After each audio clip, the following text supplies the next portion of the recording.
Tabletop time! I'm Rob, and I play Brick, the failing cool bodyguard who was recently released from servitude.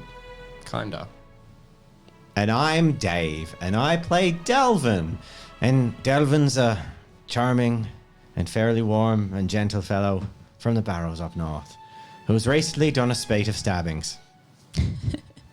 My name is Jen, and I play Catalina, a kick-ass, awesome Thanisian woman who broke her harp in order to save her friends and is learning about the power of magic and friendship and hearts. Mm-hmm. Yep.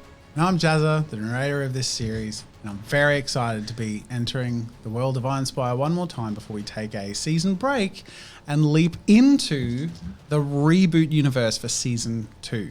So those of you who haven't joined us for Season 1 of Reboot, you can watch the playlist. I'll link it in the description to recap. But we're also going to do a little bit of a recap so that if you want to join and you don't mind spoilers, we'll line it up so you can listen along with us from Episode 1. We're all very excited. And there are a couple of huge developments that we're very excited about. One of them, well, okay. We've redone our whole room and you can't tell, but you'll see with the reboot Season 2, it'll all come to fruition. But one of the ways it's going to come to fruition is through the minis that we're going to be playing with. That will transition onto the screen. There we go. Look at that. Go and show it off. This is live. This is a live little shot. So this is a sample. These are actually our IRONSPIRE minis. And this is how we're going to be able to bring up everything to the next level, starting with Reboot Season 2. And it's just a really fun way for us to up our production values, bring in the creative talent and artistic talent from the Tabletop Minis channel. And we have a lot that we're cooking up for Reboot. But this is just a little taste test. And all of this is made possible thanks to your support. Through everything we've done so far, it's been barely over a year. So this is our first ever second season.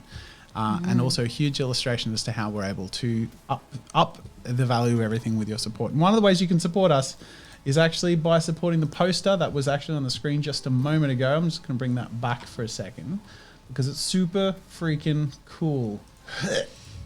This was created by Alicia. We are hand signing these later in this session or tonight. So that's a limited buy. You can go to the link in the description to go check those out. And like the reboot ones were limited and you can't get the Season 1 ones anymore, these will be limited. So if you want to support us in our future endeavors, go check those out in the link in the description. But otherwise, this is our chance to re-immerse ourselves into the world of IRONSPIRE one last time. And the Epilogue. What does the Epilogue mean to everyone? What do you want from this? What do you want from me, you guys? I feel like it's a good idea to be able to wrap up what our characters learned and went through in Season 1 and set the stage for what they're going to try and achieve in Season 2. Great. I just want to know that our sausage is okay. That's kind of my primary objective, really. So I think there's a few loose ends that aren't the kind of like cliffhanger loose ends. They're just loose ends that I think if we don't tie it up, we'll kind of be forgotten about in Season 2. So Yeah, just a few satisfactory murders. Yeah. we had a lot to focus on in the big finale episode, and by the time everything that everyone was chasing through was accomplished, to sort of achieve that satisfaction and get that little bit of relief before the big break and coming back later. That's why we're coming back for this. This is in lieu of a beach episode. I don't think that necessarily suits IRONSPIRE, but it'll be a fun chance to revisit some characters before we put it on the shelf for another 6 to 8 months and move on to the reboot universe. So, where we left off, there was a late meeting. I'm going to say, I think it was about 4 a.m. from memory. It was like very early in the morning after the calamity that was taking place in Geldervale. And the party was gathered along with their allies in a secretive place, I think found by Russell, for everyone to get together and chat. Medela was rescued and is actually in a reasonably recovering state. All things considered, a miracle. And everything that the party set out to achieve was achieved. But the world has now turned upside down in the same evening. As the evening progresses after this meeting, the party sort of heads out, gathers their things, and the discussion had taken place that everyone would head north to the Barrows, at least to reconvene and figure out what their next move is, because it's clear to everyone that things are going to be a bit different now, and they need to figure out who their friends are and what their plans are. And it's in this time that I'm going to let you all just sort of share with me what your priorities are, what you want to do before everyone heads north. I don't think, Catalina, that you had a chance to see your dad or say goodbye, but he was going to move on to your mother, and he's staying in the Phoenician political district. What's everyone thinking? Where are you at? You may want a little bit of rest, but also the city is quite restless at the moment. So it could be a chance to investigate. It could be a chance to find people or close loops or organise transport of a pony, for example. I think we need to basically leave the city fairly quickly to use the commotion to kind of disguise everything that's gone on, including the escape of several watchers. So the meeting's come to a close. People have divided fairly quickly. Who's the Sartre? She's headed off quite briskly after dealing with everything, and she's taken what she handed over to you to gather the power. She's headed off. And Russell sort of sidles up to you all as you gather together. Medela at this point is fast asleep in your arms, Brick. We'll need to pack up fairly quickly, I think, get out north. So if you got any loose ends to tie up in the city, I'd suggest you do so. Transport might be an issue. I'm not sure that we can take the Grey Guard or Iron Guard transport up to the Barrows without being a problem. That's all right. Lads, I referenced they're from the Watchwood, aren't they? They weren't from Geldervale. Is Dariet and our old mate, our best friend, are they both conscious? I'm gonna say, do you know what? I'm gonna roll for this. This one is interesting. I'm only gonna roll for Ainsley. I'm not gonna roll for Dariet. Okay. I won. I saw that. So is it good for him that he's Natural conscious, or good for him that he's He's unconscious? The destiny rolls are for the party. Okay, so it's bad. It's really bad for the party. Okay. So that could be either, because it's up to you. It's either he's conscious and difficult, or he's unconscious, which is also difficult because I wanted to steal his carriage. I'm going to do one more roll. This one's for me, and I'm not going to tell Okay. anyone the result, okay? Just saying in my head what's going to happen based on either determination. Yep. Okay. That's where we're going to leave it for now. We'll come back to that. But he seems unconscious. Ainsley seems unconscious in the stone room that you all had the meeting. You're sort of taking for granted his shackled neck and shoulder tied up in Brick's former chokehold. Dariet is also unconscious, but drugged unconscious. So, he's sort of easy to keep track of, but extra floppy. So what were you exploring, sorry? Well, in the commotion, there might be a few people. We need some known associates. I was thinking we could take one of Ainsley's carriages. I'm sure he's got one, at least under his ownership, even though he was a bit of an agoraphobe. He's got to have people that get places, and if we could find that, no one's going to be missing it. Sure, I can get on top of where he stores them. That shan't be a problem. No one will miss what's his. And does he have like a keychain or something, like anything on him that... He'll have bits and pieces, but if anything, like such a high-level noble in the city has a reputation, they would sort of have places these things are kept, and especially because it was so tied in with the guard, Russell's confident. And he says, I'm fairly certain 3 hours from now I could have a card waiting for us all. Right. Excellent. Especially with one of his owned on paperwork servants capable of helping you if you need it. Cool. That's my thoughts anyway. Well, that's an interesting thought, come to think of it. Ownership. Oh, I take it from the discussions that I've overheard that you are considered free amongst this group. Is that right, Brick? Free from my bonds, but maybe not free from my duties just yet. Very well. What is certain is that the world at large would not understand a free Phalancle, at least as of yet. So it might be worth understanding, at least with how you all interact with the world, who is seen as in charge of Brick.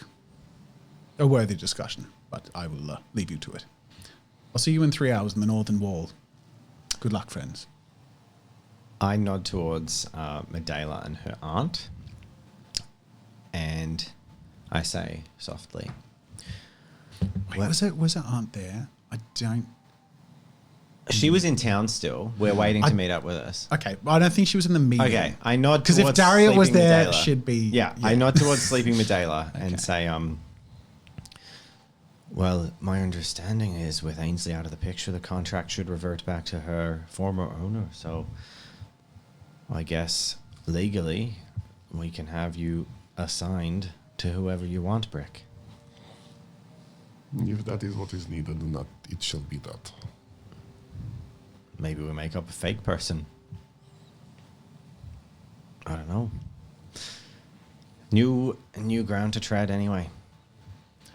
You notice sort of purposefully out of your view and behind you is Mikey. He's not asleep, he's awake, but he's really quiet and he's been avoiding your gaze. He's been present in the conversations, but he's been carrying an air of shame and been avoiding eye contact. Mm-hmm. I don't acknowledge him. Oh. I'll go over to Mikey. He sort of like eyes you up and down and hesitates. So, perhaps we should go find travel passage for your pony. Wait, you mean sausage? Mm-hmm. But he's not back in Crackmouth. No, he's in some other Baker town. Bray. That one, yeah. No, he's well. Dragged his short little ass all the way to Bakerberry. Yeah. He walked. Well, with some assistance, yes. Now why'd you go and do that? I couldn't just leave him behind. You could have, though. We couldn't just leave you behind. He just looks down at his feet. I kind of give him a pat on the shoulder, and kind of gesture like, we'll go sort that out together real quick. He nods. He's compliant, but you can tell like he's just super ashamed. Yeah. I have a very quick question. Yeah. So, the butterfly that I have Oh, procured. yes. Okay. You have had, since that moment, a magenta but colour shifting Fae-esque butterfly floating around you. Okay. That you have not had the chance to properly commune with yet, given the calamity. Yeah. But now that things are easing, you're very aware of just an unconscious tether. Like you can feel what how it's moving. Like when it's flying behind you, you know exactly where it is behind you. It's just sort of, it's bonded to you. Okay. And it feels like the magic you've always had, except it's not within you as it was before. It's but it's connected to you in the same way. Okay. Even more so in the sense that you can emotionally interact with it. Okay. Can other people see it? Now, I'm going to say at this point, I'm going to get you to roll the destiny. Or I know you're burnt out with your magic, aren't you? Let's roll destiny for now. A 16. Okay, that's quite good. I'm going to say you become aware quite quickly that you're sort of in charge of it. It's not a dominating kind of relationship. It's one of respect. It knows that you wouldn't harm it. Yeah. You've actually got years of relationship building that seems to just be here. Okay. So you feel like in little moments where you've thought you've turned to Brick and, it's been in the way. You've just sort of thought that and it's just sort of gently moved or it's like glided around. And like as you've noticed this peripherally, you've thought, I wonder if, and upon that thought, it would float around to the other side of you. And it's like this, almost like these gestures of request internally or like mentally that obliges to. Okay. And then when you have on occasion thought to yourself, I wonder if this would get me in trouble, it sort of fades, it sort of absorbs within you and Okay. disappears. All right. Cool. Because that was my biggest worry. Was walking around with this like fae thing popping out. All right. Cool. Awesome. And as you know, wrap up your conversation with Mike, he flips his eyes back up and says, "Wait, what is that thing?" Oh, I guess I've made a new friend, or maybe met an old one. I'm not really sure. Do you commune anything to it? Do you want it to do anything, or is it within you? You're kind of telling me what it does, is what I'm sort of saying. So. While everyone was having their conversations, I think that Catalina would have been a bit like, what is this? And yeah, tried to sort of see what she can do, probably learn exactly what you've said, and then kind of see if it can communicate with her at all. Mm-hmm. Like, does it have a face or anything? Or is it just like... It's like in the Na'vi sense of like you... Maybe, but you can't really see it. It's sort of ethereal or translucent. It's like it feels amorphous in a sense, and yet it feels like it has a shape, which is you can see wings, but not in any great detail. Okay, it's beautiful, but you're not sure why. Okay, so I tried to first of all ask it a question telepathically to see if it can understand what I'm saying. To say, "What are you?" And then also try to show an emotion in myself that is like I'm super happy. Great. And see if either of those cause a reaction. Cool. In response, you almost in an uncanny way feel like you're sort of talking to yourself. So you communicate this, but the response you get is sort of like, if it were words, it would be something like, "I am us." But you don't hear it as conscious words, often in the same way we don't hear our own thoughts as conscious words. Mm-hmm. But you feel exactly what it was trying to say back to you. There is no barrier in communication between this presence that now has a presence and your thoughts. Okay. Cool. And then as you reach out with your feelings, with this being its native language, its purpose, you feel within that the very nature of your bond with it. Emotion is how it sees the world, understands and experiences everything. And when you reach out to it with a feeling, it understands it implicitly and feeds back whatever you would need it to or want it to or expect it to. Okay. Interesting. All right. I'll just keep sort of like while I go off with Mikey, I'll just keep sort of trying to channel it and understand it a bit better. Okay. As you're exploring this, and this is all within moments of this end of conversation with Mikey, and maybe he sort of turns away and kicks at the ground a little bit. You also may have the inclination or realization that it's not just your emotions that this thing might connect to, and you're aware of Mikey's emotional state. Okay. So I will say that occurs to you. You may choose to do something with it now or not. Sure. But I just thought I'd point that out. Yeah, okay. Okay. So you've got 3 hours. Everyone can choose to do what they will in town, and a cart will, in theory, be meeting you to the north of the city. So, I turn to my Watcher companions, and Delvin immediately becomes almost strategic in a manner that you haven't really seen him be, and just walks up to them. All right, lads. So, we do you proud then. That's right. Time for an illustrious career. So, we're heading north. Get yourselves ready. We've got about 3 hours till we set out, and I'd say a town that's just been struck by calamity is a town with plenty of places with, things worth robbing. One of the fellas behind the supposed leader sort of says, you don't mean the Barrows, do I? I've heard you talking about that. I had a cousin who went to the Barrows once. Filthy sort. I just say, I do mean the Barrows. The watch takes you where the watch takes you, mate. He just looks irritated. If you play your cards right. Oh, shut up. It's better than the fucking forest. If you play your cards right, your assignments won't be keeping you in the Barrows. But that's where we're headed to lay low for a bit. Nowhere lower than underground. You seem like someone with long-term plans. What are your goals and aspirations, eh? Get filthy rich. Yeah, what's the target? The target. I don't know. Live ripe, old and happy.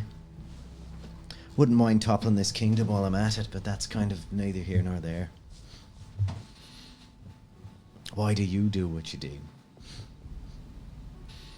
Sometimes money's fun. Sometimes killing's fun.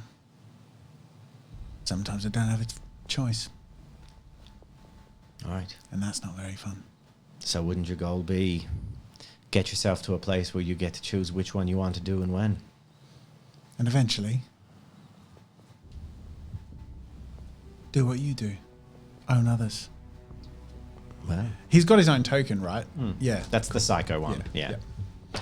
That's the path of many in the watch. No, I can see it in your future. I can learn from you. I can see you're well learned in ways that could quite help me.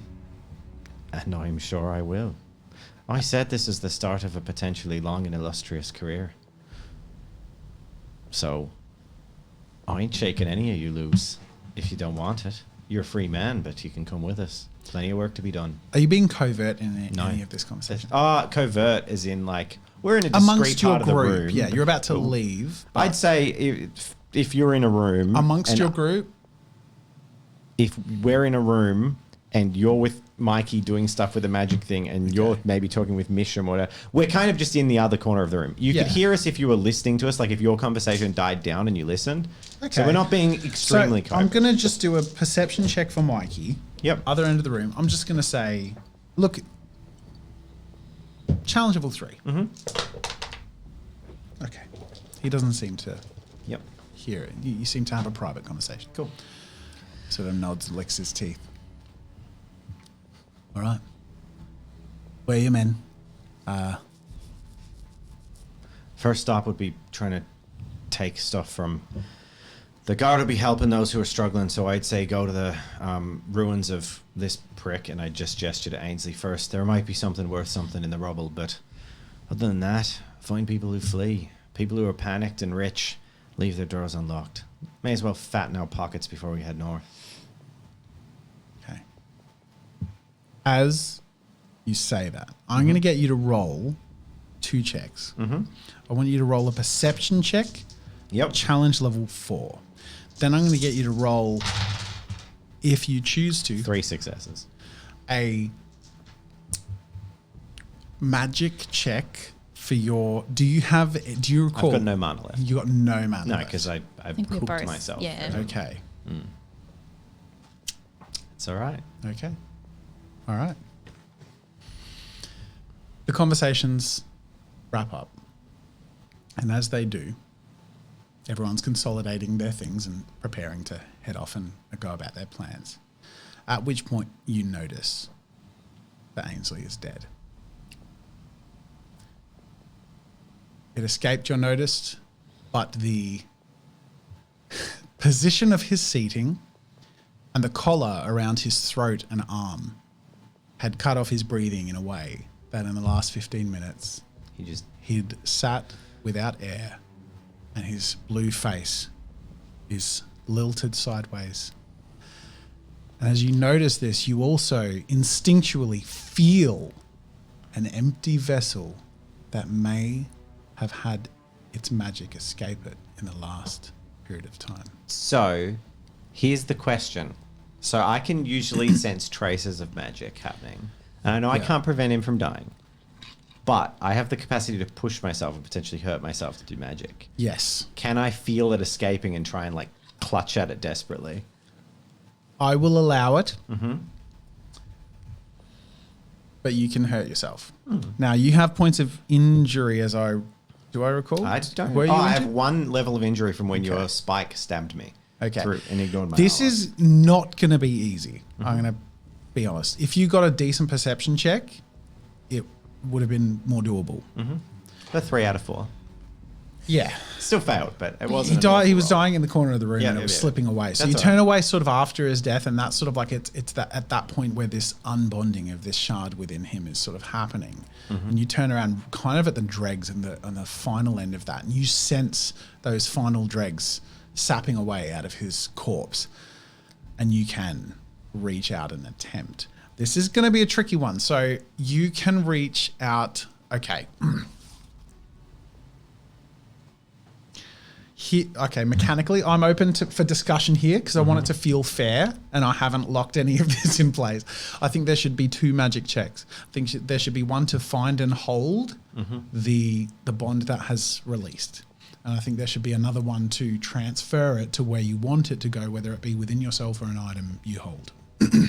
But the level is equivalent to The like level, how much I can I'm going to snag. say your maximum going to be able to grab 1 point of magic. Okay. Realistically, just based on a critical fail with the destiny and a lost perception check. That's fine. So just roll you one sense dice. it. Yeah, you can roll 1 dice. You can stretch yourself twice, but you have to have 2 successes.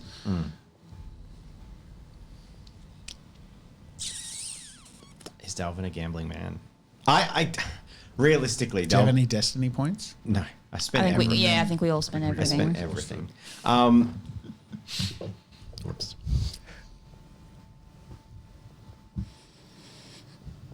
Do I let it go? I think you're gonna have to, but it's up to you. Well, let it go. What does Delvin feel in that Yeah. moment? Desperation and anger. So Delvin spins around and just like in a flash of not thinking, stretches out, and I'm gonna stretch myself. Means I roll 1 dice, yeah. Yep. Good luck. Go for it. Kah! And hurt myself, and suddenly like Kah! Just Okay. in anger. Now, you turn around in anger. You feel an emptiness of magic. You feel where it was, and it's not there. And it's like you grab a sieve and you're like swiping through the air through this energy to catch something.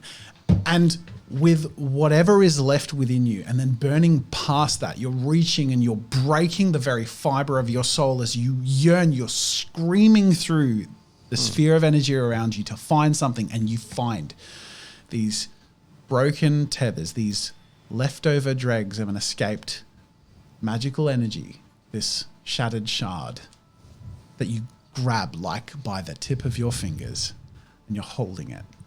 The equivalent of 1 point of magic. It's basically the same level of power that is in your ring and the same kind of power that is in your ring.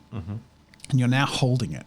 And it's almost like a little bit like, you know, the Spider-Man scene where he's holding the 2 trains and it's like it's that sort of level of tension that it takes for you to have found this and hold it. And you're holding it. But that's where you're at right now. Okay, so mechanically, this is a boring thing to say. Mechanically, the consequences of me failing another 1 dice are not that severe. But Delvin's not rational. So what I'm going to say is I'm going to roll my 1 more dice to put it. I think in the ring makes the most sense to have. Is it like a skill point? Because the ring just has It would 2 be mana. you would basically So be then turning a 2 level mana and 1 ring to a level 2 ring. Yeah. Well, the ring is 2 mana but no skill points. Oh, I see. So is this like a skill point into the No, thing, this or is is mana. it 3rd mana? This would be a level 3 ring. So you'd be increasing the magical capacity of the ring. You need the skill, not the ring. But I can't get the skill. Is that right? You can 'Cause get the it's skill. No, can't you only have 1? You can only school of have magic. within yourself. Oh, but I can items train not with the ring. included. Okay. I'm going to do it, and if I roll a 1, 2, Now, or a 3. just to sort of touch on what you said before about mechanically it maybe not being as much of a risk, I think there is a point to what you're saying, but at the same time, I think in the same way that a level 2 injury, if unaddressed, can turn into a fatal injury. So I think it's a similar thing, except it's a little less known. Okay. In terms of how one would recover from that, what the effect of that would be on you magically or under the surface, let alone physically. I was going to say, if I roll under a 4, I have thoughts.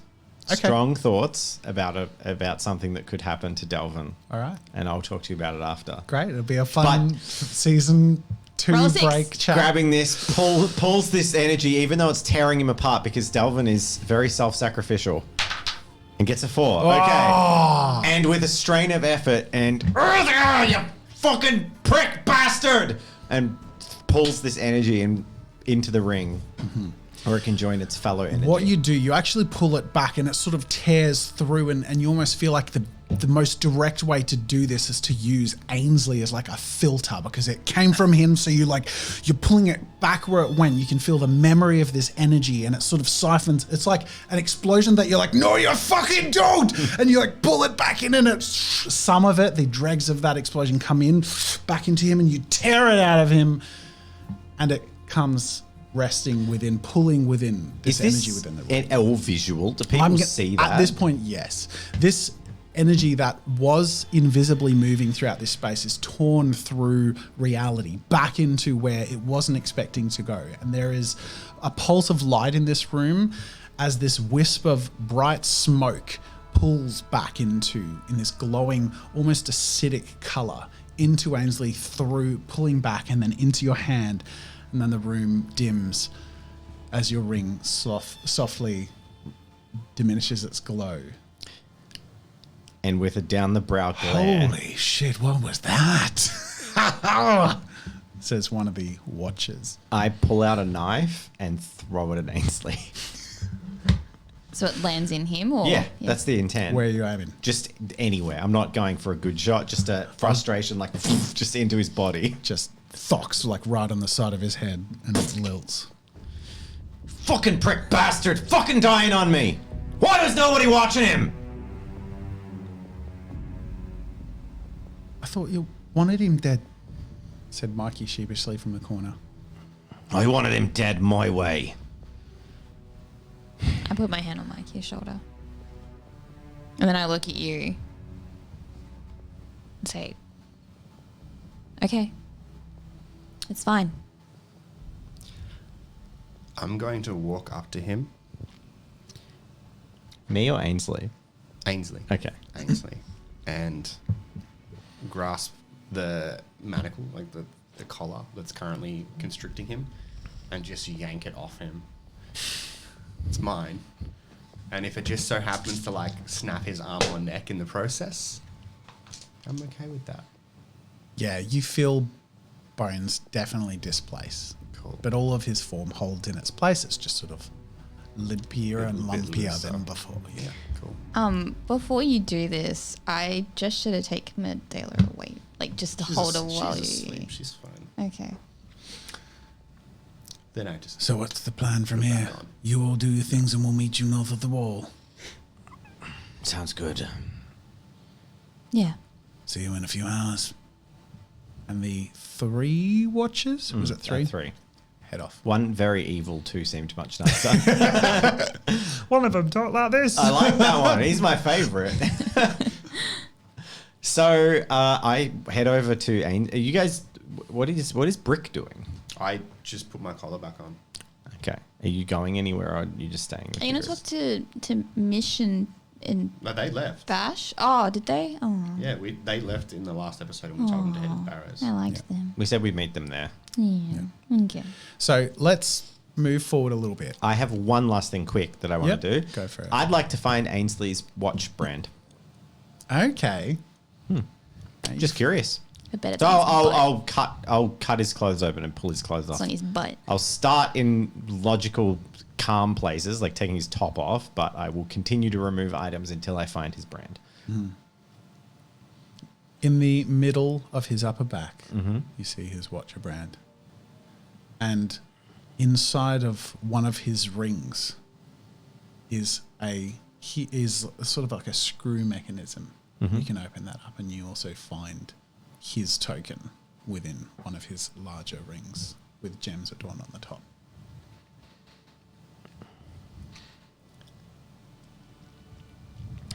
You thought you were better than us? You wanted to be your own king? And I'm going to say, Brick, you're still in the room. Brick, would you mind helping me take this lad up into the streets? We'll dump him in the alleyway where people piss. And when he gets found, at least he'll be remembered in disgrace. I acquiesce to his request. As you go to do this, you also notice Dariet sort of limply resting against his back as he'd been, Ainsley had been sorted out. So what is the plan with Dariet? He's coming with us. Okay. As is Medela's. I think I think we're taking the plan is to take everyone north of the Barrows, and then when we can kind of be like, sleep in a good tavern, like Figure it out, settle out, and then people can get to a safe place and sort of work out. Because geopolitically, we don't know what's just happened as well. Yeah. So we kind of need to wait for like messages to start spreading around, safety, and just travel in a group, protected together, and then sort us out. Great. Oh, yes. So Eladra's back at the shining, Glimmering flask tavern. Who's going where? What are you doing? Go. I am taking Mikey to go sort out his horse problems and his emotional problems, and go see my dad, and that's pretty much it for me. Okay. Mikey's just super quiet. He's hiding any emotional problems. Cool. So while we're walking, I'm gonna get my new little fairy friend to sit on his shoulder. Actually, I'm gonna get it to dance around him and see if it catches his attention. In the same way that, when with a child, you're like, oh, I see a smile coming. I see a smile coming. Like, in the end, you always win. There's something about the playfulness and the juxtaposition as you walk through the city that has fire in some various distances, a few random screams, and a pillar of smoke off in the distant Spire capital, while the embers of the distant volcano in the mountain crown are clearly visible. A little fey creature dancing on this little boy's shoulder. And you just see a small tear roll down his cheek as he sort of shrugs off, smile, and sort of, all right, stop it, okay. And he sort of can't help but resist a little laugh. And then he just sort of stops and looks around, comes to for a moment, sobers up and just keeps walking. Is everything okay? I don't think anything's ever going to be okay ever again. Do you? Well, I think that we'll adapt. Things will change for the better, hopefully. I was worried he'd kill me. Don't. I'm not now. I think I fucking deserve it, but I just wish he knew. I didn't know. Didn't know any better. I never did.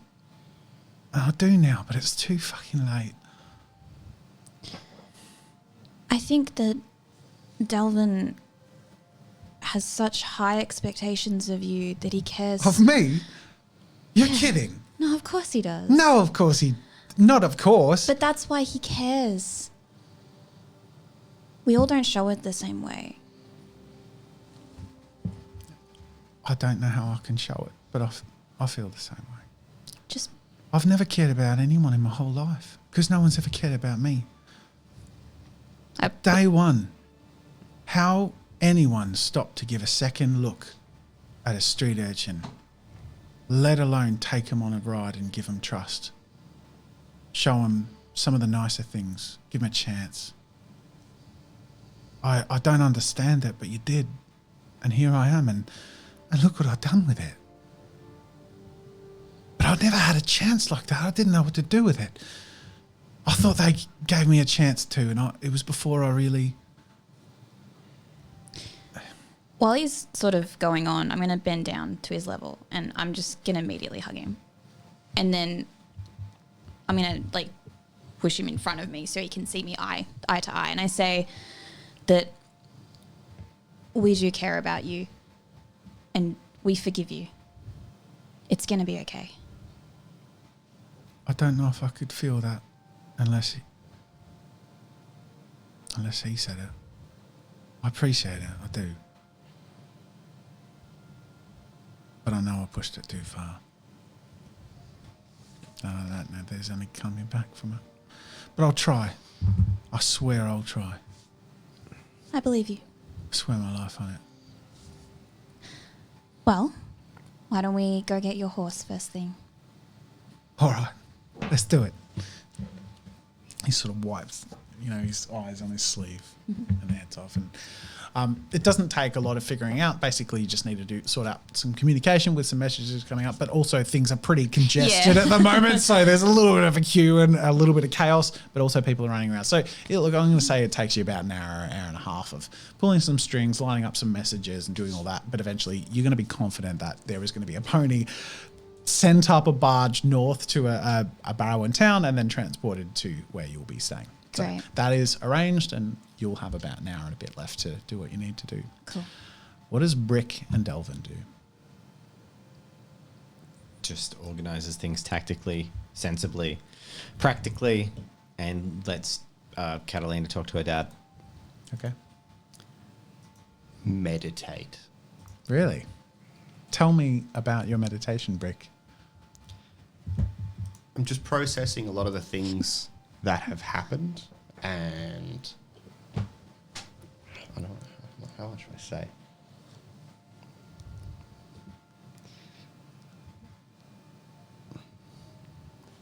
Brick's a bit lost. He's a bit lost, right? He's no longer technically a servant of anyone.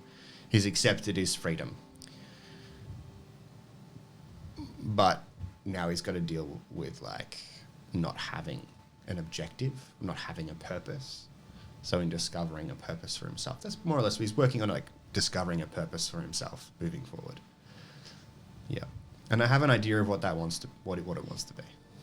Okay. Yeah. So he comes to some sort of resolve as he Yeah. meditates. And I'll wait till Delvin gets back to Okay. bring it up. All right. So Brick meditates, organises his affairs. Meanwhile, Catalina arrives in the political district. The sun is rising at this point. Yep. Not yet risen, but it's on its way. And much like in episode 1, in a city full of people packing their carts and preparing for how they're going to deal with their home amidst an apocalypse, there is an almost identical energy. It's something a little darker, a little more real, a little more all-encompassing, as the city is surrounded by this distant volcano, this pillar of smoke from the capital, the war surely to come from Felmore, and the chaos from within. But you knock on the door, this old wooden door. It's a quiet building now. A lot of the lights are dimmed. Mm-hmm. And it seems like there's a night watch person, and sort of maybe a few early risers are starting to head about their things. There are a few confused looking or questioning looking people, but either people are somehow not awoken through the chaos or they've already left. Mm-hmm, There's not much business that's going to happen in this building today. Sure. So you're met at the door by a Thanisian, I'd say like a serf type man who says, "Hello, how is it that I can help you?" I believe my father is here. Alistair? Ah, yes, the refugee from the Watchwood. Yes, I shall be back shortly. I'm sure you want to gather his things. Everyone is heading out this time. Yes. Yeah. Many affairs to take care of. And he sort of wanders off. And not too long later, a very groggy-looking Poor Dad. Alistair sort of wanders in and stumbles. He was fast asleep through all the chaos. Oh, man. So he doesn't know. Oh, gosh. And he just got back from all the Great. trauma. So he was having the best sleep of his life in a long time. Mm-hmm. And he wakes up. So you have this odd brief moment in time where your father, for the second time, you see him again. Mm-hmm. He wanders up to you and he seems completely oblivious to everything that's happening outside. Mm-hmm. And he looks at you. You're covered in ash. You haven't had a chance to clean yourself up. You're a bit bloodied and bruised. Yeah, You look like you've been up all night and fighting, Yeah. amidst a crumbling building. And he looks shocked. "Catalina, you've come to some harm. What's happened to you?" Oh. And he starts handling your face and reaches to your hands. No, I'm perfectly fine. And then all of a sudden he sees these pieces in your satchel. And he pauses. He pauses and is that the instrument? Yes. It was sacrificed, but it saved others. But I kind of look around. Is anyone listening watching us? They're kind of busy doing their own thing right now. I'd say you're effectively alone. Great. But something wonderful has happened. His eyes, as he looks up, brimming with tears of sorrow, but then his confused look meets your eyes. And I bring out the fairy. And his eyes brighten with, make a perception check. Challengeable 3. Challengeable 2.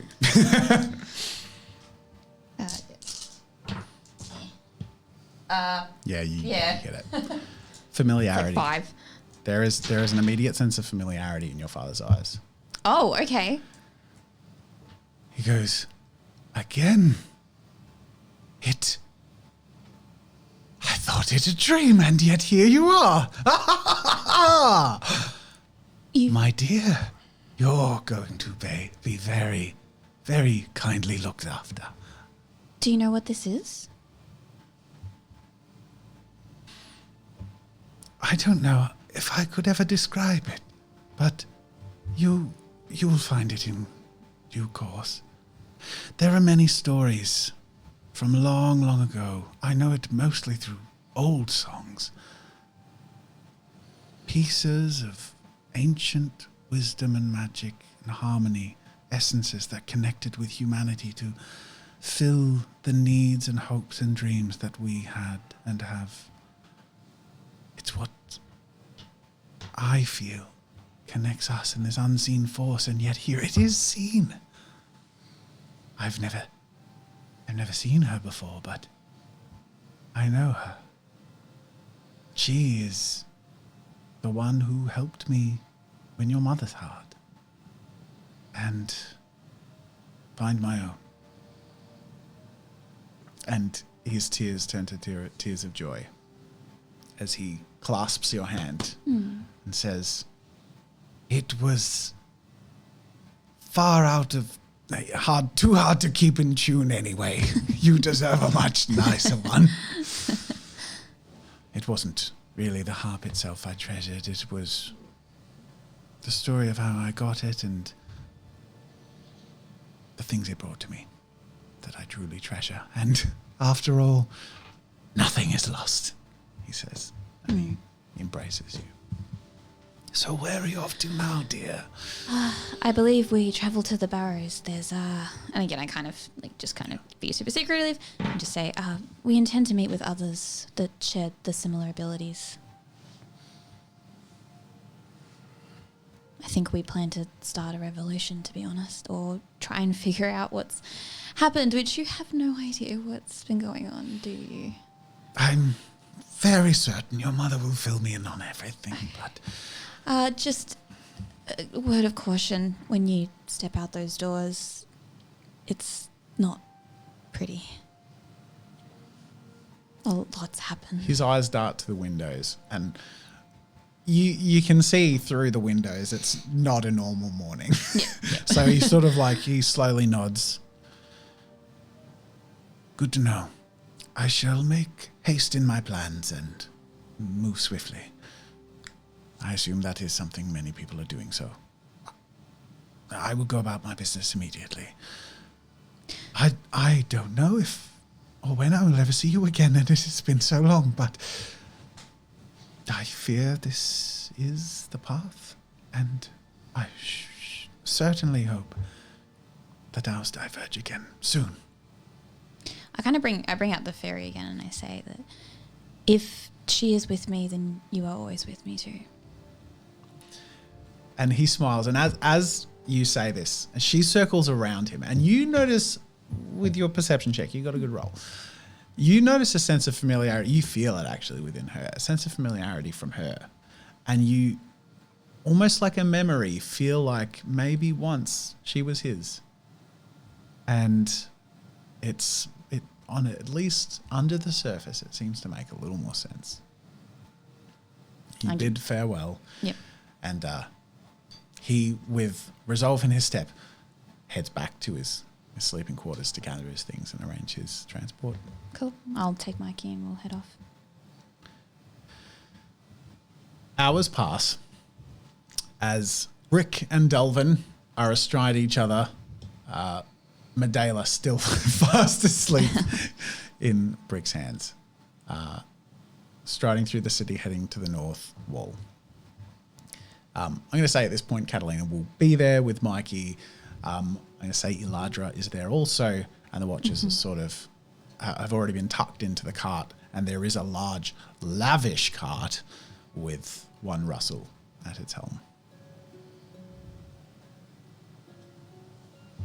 Rick and Delvin, any? Do you share of your thoughts of your meditation? Brick has extremely good perception. Brick just notices that while they walk, there's like every now and then the soft tap of a drop of liquid hitting the ground. And when you like look and track the source, you can see Delvin is like a shade paler than he usually is. And there's just like blood dripping from his nose slightly, but he's doesn't like wiped it or anything. He's just dripping. And he's got like kind of bloodshot, wild looking eyes. You look like you could use some rest. If you would like, we will let you and I will lead the cart to know where we need to go.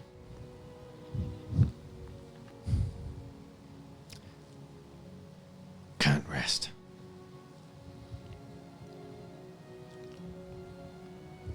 Are you going to be okay? Doesn't matter.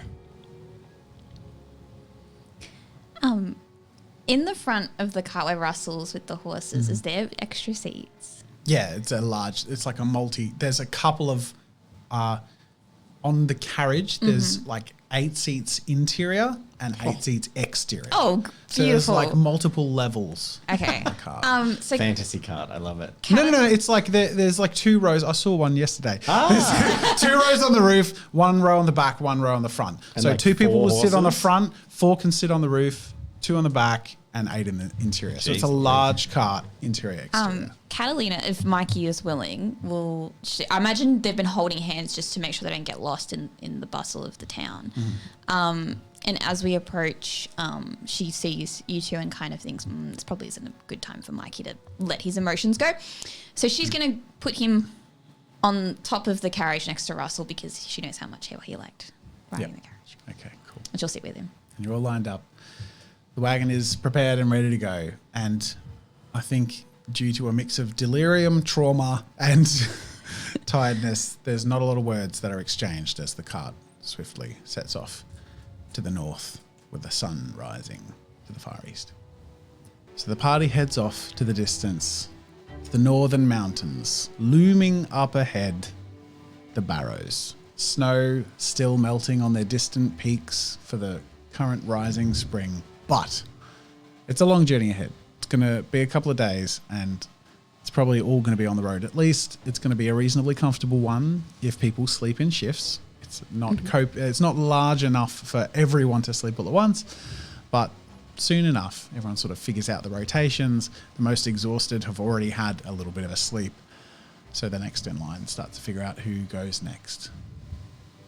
But the beginning of the journey is mainly accompanied by an eerie silence and the distant future that is going to rest upon everyone in season 2, off in the eastern and western southern horizons. I'm going to get you all to roll a perception check. Now, this is just to sort of count for the bits of information you may have gathered through town as everyone did their packing, past different groups of people, what talk was said. This is the first day. This is basically counting for leaving Gelderval. So I've got -2. Yep. I get 3 successes. I got 1 success. Okay. I'm pulling up my character. I'm very sleepy. You get 400,000 success. I win all success. What's the challenge level? It's you get what you roll. Scale. Oh, okay. 3. Okay. Now I'm going to treat. I'm going to say Catalina is reasonably distracted. tired. Probably by the tiredness. Maybe you take that first shift of sleep. Sounds good. Delvin, your Sorry. perception is going to be more based on your state after your magical sort of stretching. You are hypersensitive, like you were in IRONSPIRE. It's the same sort of feeling. Different. It's a little different because when you were in IRONSPIRE, you felt really close. It's almost like that loud bell. You were like had the hangover with next to the loud noise and the bright light.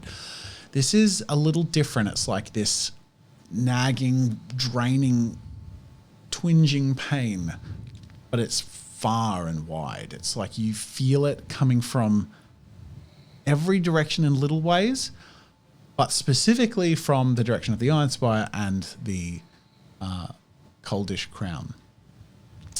It's like an ache, like a tooth that needs to be pulled, and it feels like it's coming from both of those directions. I'm going to say that's what your perception would be, and there was probably just some talk you picked up of people who were talking about that magic off in the distance. Different speculations, nothing you picked up that was, you would deem as accurate.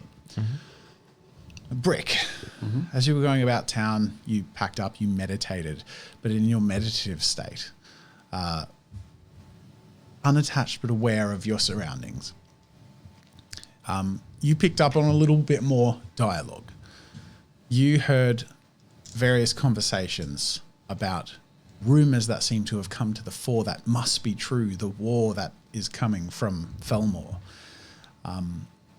You heard one person in particular say that they saw the distant banners and they were swearing it. You don't know if they were being honest or not. But the word banners does strike you as a truth because you know how Felmore march, and it is with grandeur. They're peacocks. Yeah. Another thing that struck you as interesting is the rumours and talks surrounding the Coldish Crown and the fear associated with that. A lot of people talking about whether something magic was coming from the explosion or caused it, if it was the King of Flames himself, if the beasts rumoured to dwell in the mountains will come out on one side of the mountain or another.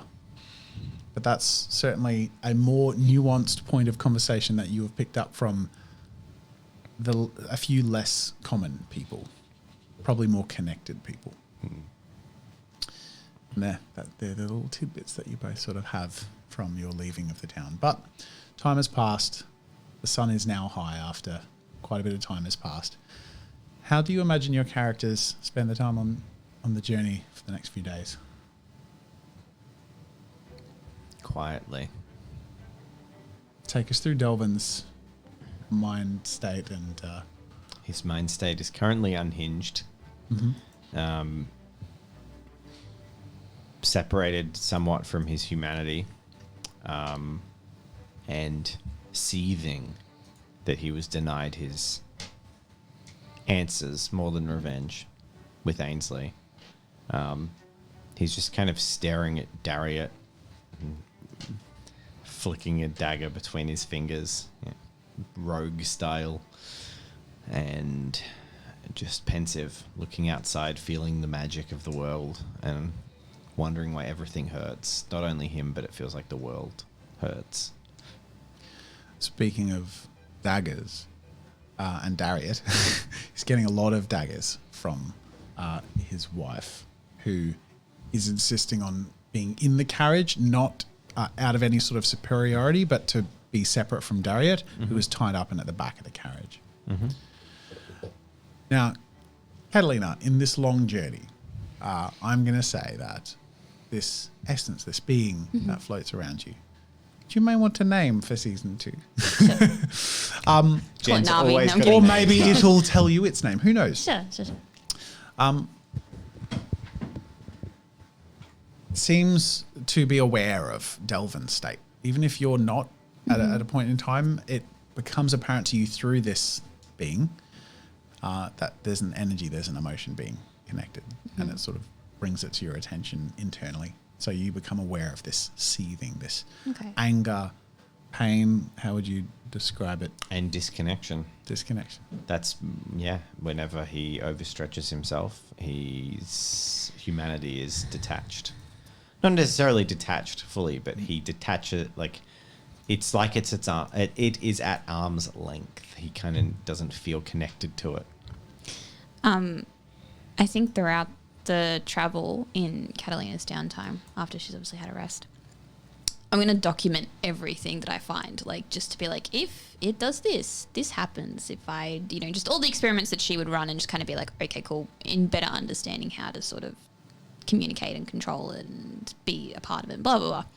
So that being said, she's going to try and get it to move a bit closer to Delvin until, like, it will land on you unless you say something. I can see this thing. Yes. Cool. And it floats closer to me. Delvin reaches out his hand slowly and with like a aggressive swatting, grabbing motion, attempts to grab the incorporeal fey thing. You entirely miss it. Mm-hmm. Does it dodge or do I go through it? You're not quite sure. Mm-hmm. You do sort of sense like this. It's uncomfortable because of your state currently, how stretched you've been, but you feel this connection between it and Catalina, and then also sense its magic as you do that.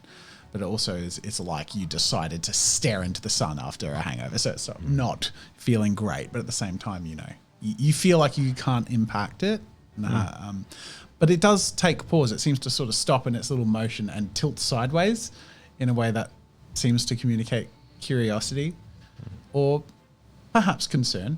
It sort of slows its floating and wanders gently back towards Catalina. While this is happening, I don't make eye contact with you. I'm writing notes and just like, interesting. Is that what I tore out of Ainsley then? What do you mean? Is that magic? What? This? Yes. Perhaps. Cute. Well, it hurts. And I look out the window. Okay. Catalina's not going to push it. Delvin's not going to be normal until he gets to recover. Yeah, and I would say that Catalina has lost an ability that she used to, like before she would have just read your emotions, but she's not quite sure how to do that anymore, so. And you've got no mana. Correct. And I've got no mana. Correct. And I'm injured. And we're very tired. Yeah. I'd say eventually, after sort of belligerently not, Delvin pushes himself into a corner up of the caravan, looks across at his brick close by, and I'd assume so. kind of waits for you to make sure you're like fully aware. And I'd say in a more self-conscious or threatened way than he has before, sort of looks at you in the way that someone would look to like check that the door is locked, like that you're a sort of a, if you're awake and not resting, that's when he kind of nods a little and leans back to rest. So he's sort of seeing a sense of comfort in you being there and watching rather than the opposite, but in a way that you haven't seen him need that before. Yeah. I would say if I'm aware of you making this look, I would intentionally perk up and be more on guard. Cool. Yeah. And that's the point where Delvin gives the little head nod and then leans back and the eyes droop down. Yeah. Tries to get Meanwhile, some sleep.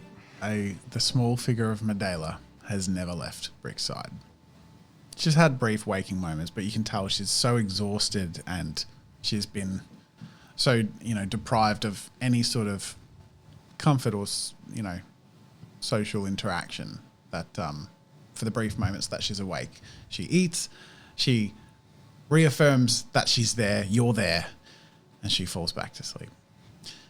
But after a long day's journey, and as the town of Sograb off in the distance is arriving and the sun is starting to set and it's clear the party's going to have to find somewhere to rest and head off early again the next day.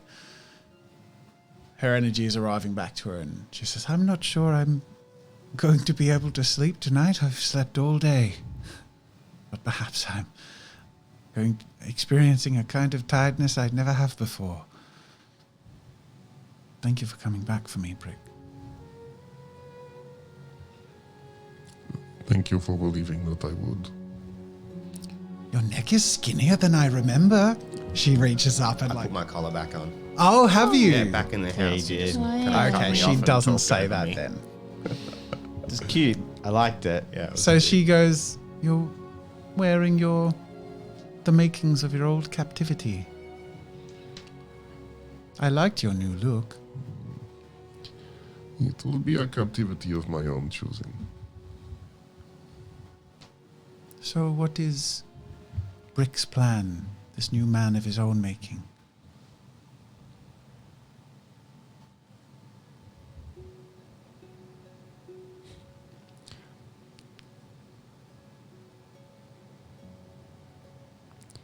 I want to change the world.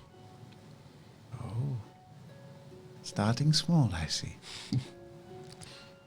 It will be a while yet, but I think we have found the people that can help me accomplish that. I think you're right. And what would Brick's world look like? Just to refresh my memory, I don't think that was Medela there in the conversation when people were talking about the world in their own, like, of their making. I don't think she was. I think it was Mikey and the gang. So I don't think she's actually Yeah, I don't think so. had that. She hasn't conversation. really been privy to all of our plan stuff. I just think that there was an NPC party like conversation about like how you would change the world. So, just wondering. Anyway, she says that. It will be a world untethered.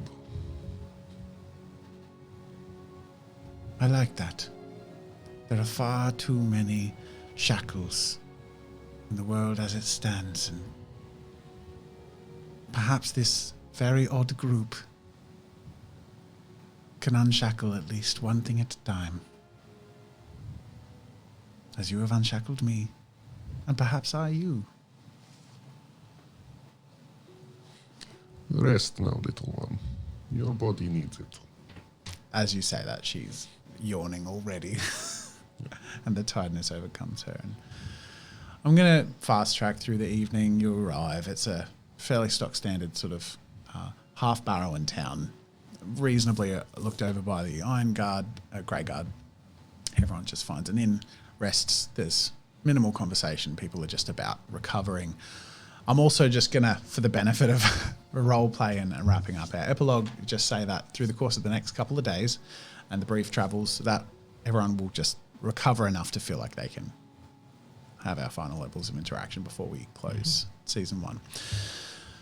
On day 3 of our journey, as we're a few hours away from Rafton, the outskirt True Barrowan town, surface dwelling town, but I would say the entryway to the True Barrows for that and the journey that lies ahead. As it approaches and it's clear that the journey is coming to an end, it's clear to Delvin that Mikey's sort of looking more and more agitated, like he's trying to pluck up the courage, but he's just, unlike you've ever seen him before, been silent and quiet and on his own the whole journey, day and night. And eventually, like he's sort of experiencing an out-of-body moment, he sort of gently climbs over to the back of the carriage where you're sort of sitting at the top back of the carriage and sits next to you in an empty seat. Who else is there? Darius behind you both. Is he conscious? He's tied up. I'm gonna. They Look, whatever they put in him. Yeah, no, he has come in and out of consciousness. Yeah, thank you. That's what I was looking for. He's awake. Okay. That was it. What were you going to suggest? Oh no, I just didn't. You just rolled a 1. He just rolled a 1 on the just rolled destiny a roll. 1. Yeah. I just saw that. I'm like, uh oh. That's all. It was just. He's not fucking dead, is he? It's not necessarily like it would be. It's catastrophic for you, but it's probably less comfortable or inconvenient. Cool. So he's just awake and is just watching off into the distance. He's not participating. He's avoiding participation at all costs. Other than that, I'm going to say Brick and Medela are in the carriage. Catalina's probably at the front next to Russell. Sure. And I'm going to say that the Watchers are probably in the carriage too. So, Playing a game of cards. yeah. I like that. And so is Eladra. Cool. Is she playing the game of cards? No, she's in the back of the carriage. Between, so you and Medela are between the Watchers and Eladra. So you're sort of like keeping an eye over everything. Yep. Cool. And Mikey looks really agitated, like nervous. He looks really, really nervous. I don't know what I could possibly say about any of all that, but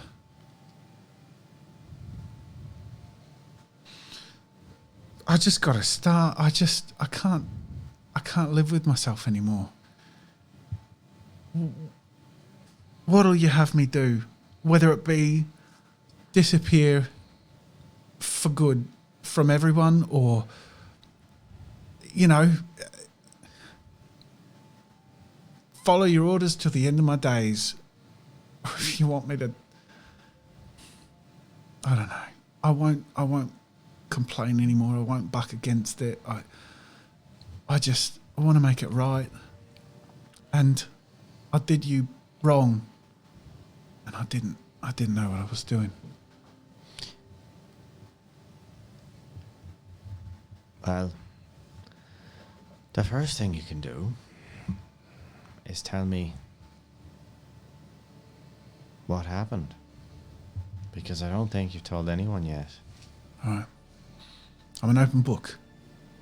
You get nothing but truth from me from now on, I promise. I swear it.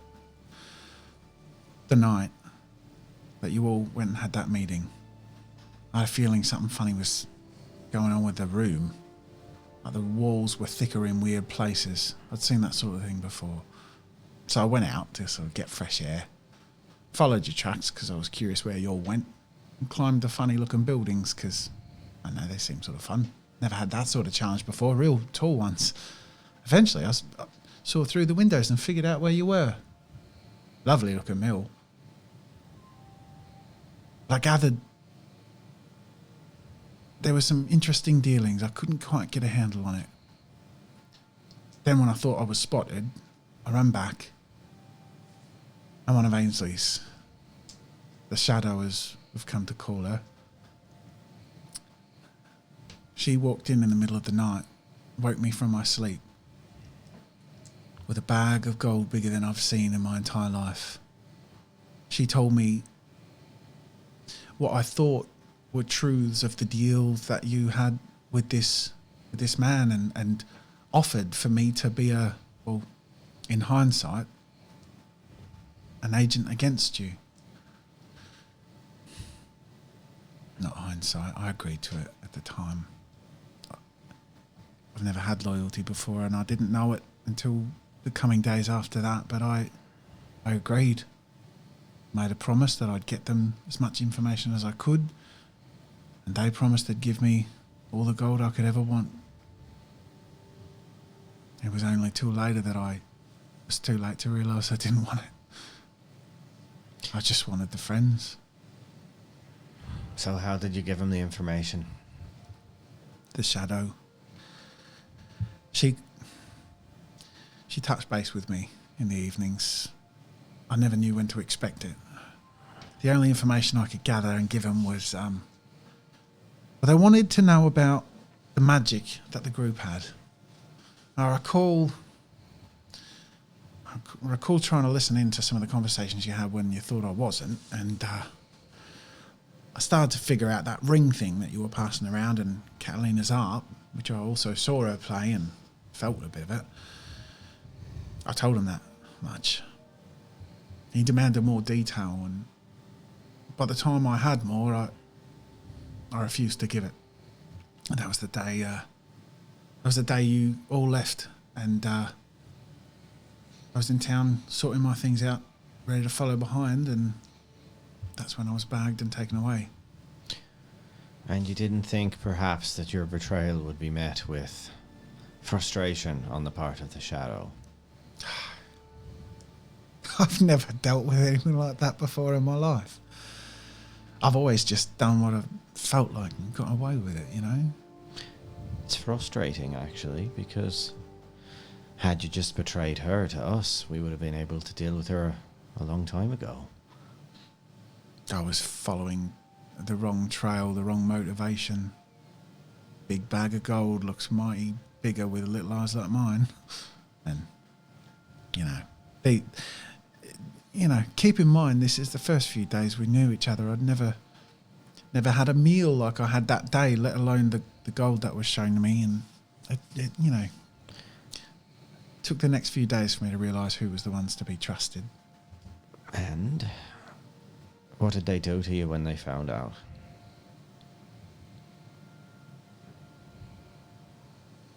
He takes a deep breath.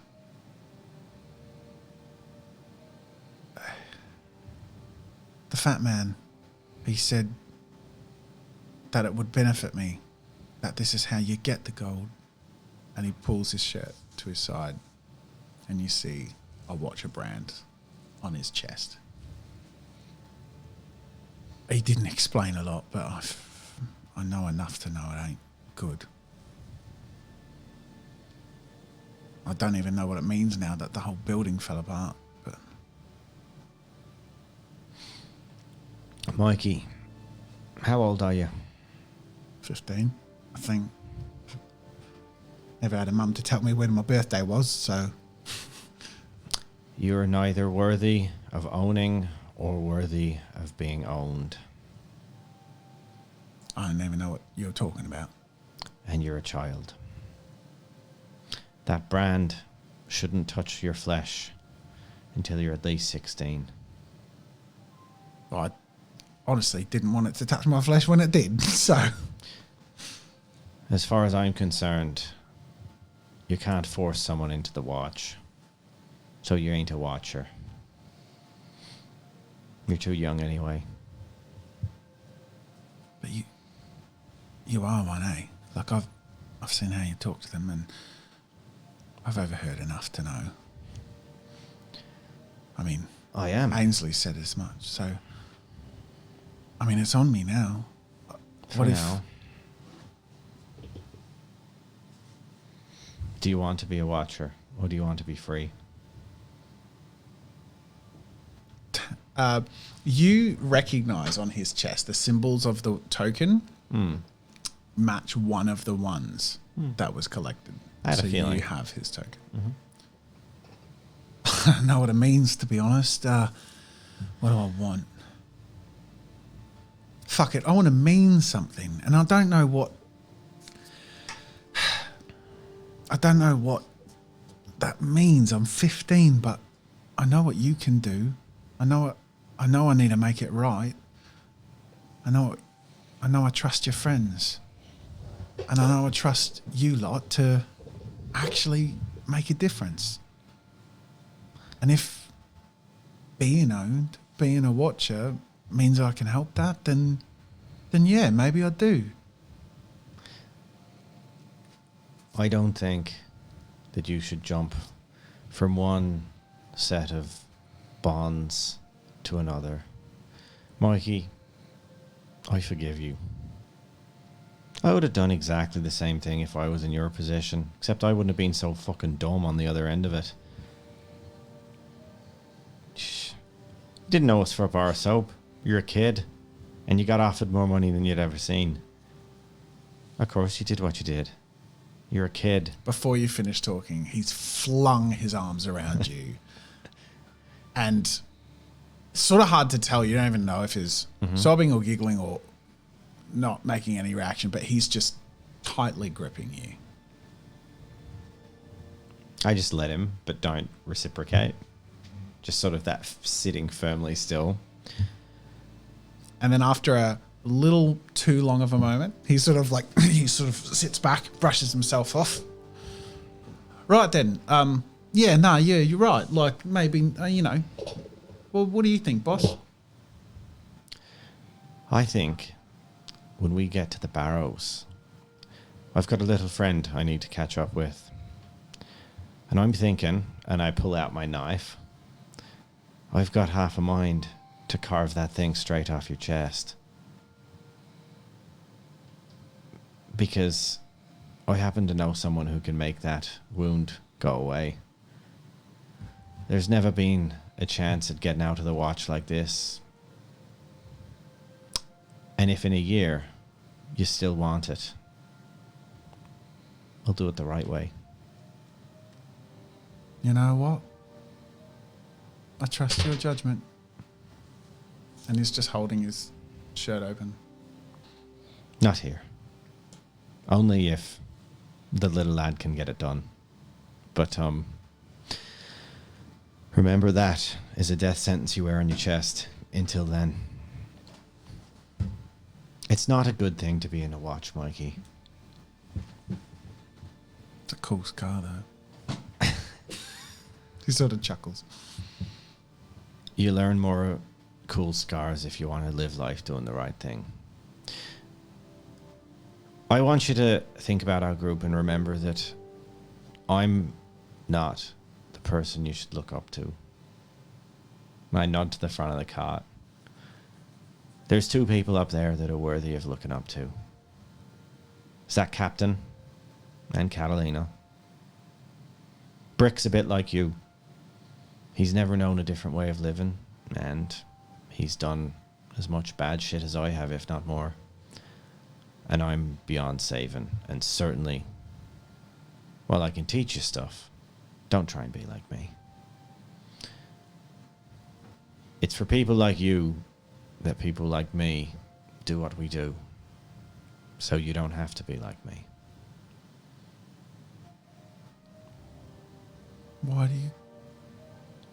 Why, after all that I've done, would you say something like that as if I'm worth protecting?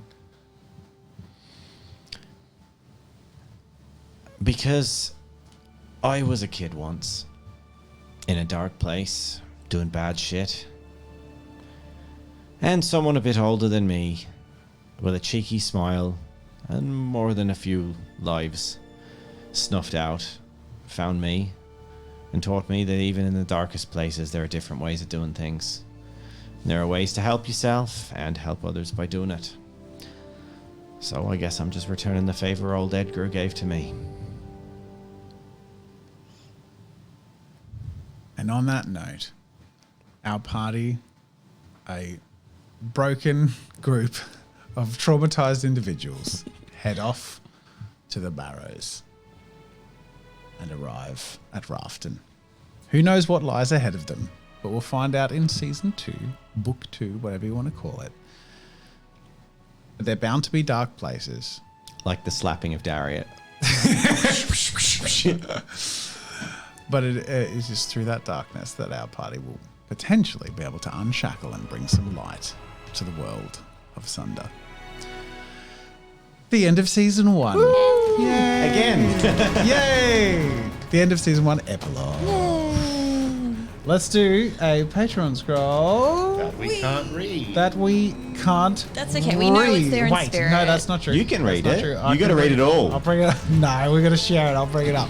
And also, aside from thanking our patrons, thank you everyone who gets the poster. It's a huge support. And it is only available for a limited time. Links in the description. We'll hand sign them, and they're also available unsigned from our Teespring. The Patreon scroll is coming up. Wait for it. Ready, ready, ready. Is it going to be super speed? The last thank you for Haitians, probably for Season 1 of IRONSPIRE. Or it's... there we go. There we are. Thank you. Don't forget to follow Narrator Dave on Twitter. The Dark Fox. It's like wow. a resurgence. I know, it's like That's the Season 1 Addy Party. flashback. Nick's Nightshade. Hell yeah. Yell Hedris! AJ Macy. That was like a weird reboot. It was like the throwback first to ever a role time play, before like time. patron thank you show. Don't bother. my app crashes every time I try and open it, so I can't even use it. Thank you all so much. This is fun, and I'm so looking forward to Reboot. So, IRONSPIRE is, as of now, officially tucked away in a little box. I'm glad we did that. That God, was really That was nice. fun. It was a nice bit of closure in a few Yeah. ways. Nice last little visit to our characters before we pack them up. I like it. Yay! Shit. That's where we become freedom fighters, right? Yeah. Dude, I have so many plans. If Catalina wasn't political before, she is now. There's a whole thing. There's a whole season 2 mini plot that I want to force I mean, convince. I mean, Do you mean in season 2? it where involves the giant The world quest map of that the Jessica giant built. Sharpies. Catalina, Oh no! it's crushing you. No! You will be destroyed by the gold one. It comes to ruin your paint job. Yeah, I don't know if minis in season 2 of Reboot is going to make things much more epic or so much more immature. ¿Por qué no las dos? But join us and find out. Thank you all so much for watching. Bye. Bye.